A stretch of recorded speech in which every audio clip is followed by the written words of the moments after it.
Hello, this is Chef John from foodwishes.com with roasted asparagus with prosciutto bits and poached egg. This is a great thing for spring. You can get asparagus year-round, but in the spring it just seems extra special. Alright, so we're going to start with a heavy-duty skillet on medium-low heat with about a tablespoon or so of olive oil, and to it I'm going to add some minced prosciutto. Right now, there are Italians running to get visas to fly to the United States to kick my ass. Why? Because you're not supposed to chop up prosciutto and cook it. You're supposed to eat it thinly sliced as God intended. But I want everyone to relax. This is made using prosciutto scraps. This was actually sold already chopped up in a package at a significant discount. So if you go to an Italian grocery or deli where they slice fresh prosciutto, when they get down to the end, the slices don't look so great, and a lot of times they will sell those small pieces at the end at a discount.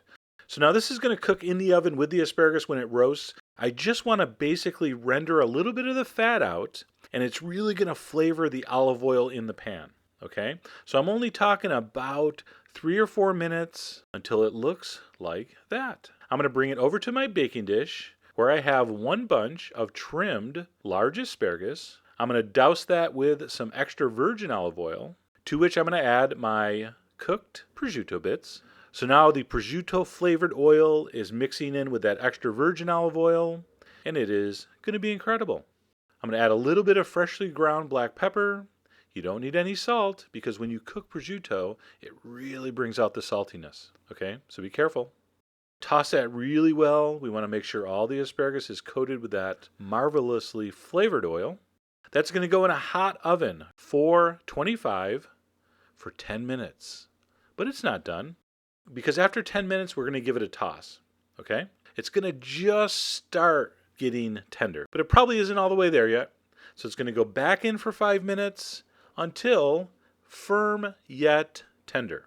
And one test here, if you grab the asparagus by the bottom and give it a wiggle, it should wiggle, meaning it is tender to the bite, but it shouldn't droop. That would mean it was overcooked.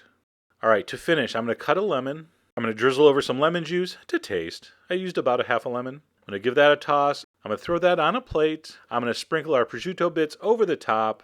I'm going to add a poached egg. And you see, I usually never include the outtakes, but here I missed. It slid off the asparagus. I was not happy, so I refilmed it. Okay, that's better. And by the way, relax. I know. How'd you poach the egg? You didn't show us how to poach the egg. I will actually be redoing that demo because the old one, the old how to poach an egg, pretty low quality. So stay tuned for that. I'm going to finish with a little bit of lemon zest, a little bit of freshly ground black pepper. And you know what's coming next, don't you? Oh, yeah.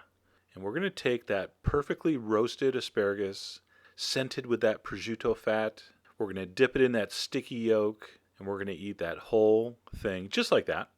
In fact, if you're lucky, your yolk will be so perfectly cooked, it will actually be thick and sticky enough to pick up the bits of prosciutto. And yes, that's right, mine was, so there. Okay, you can also do this with fried egg or over easy, just as good, almost. But poached egg is traditional. And there you go, roasted asparagus, a spring classic. It's just so simple, so perfect. There's just nothing not delicious about this. Get some crusty bread, makes a great first course, a great breakfast, a great dinner, a great anything. Just eat it. So I hope you give this a try. Head over to foodwishes.com for all the ingredient amounts, as usual. And as always, enjoy.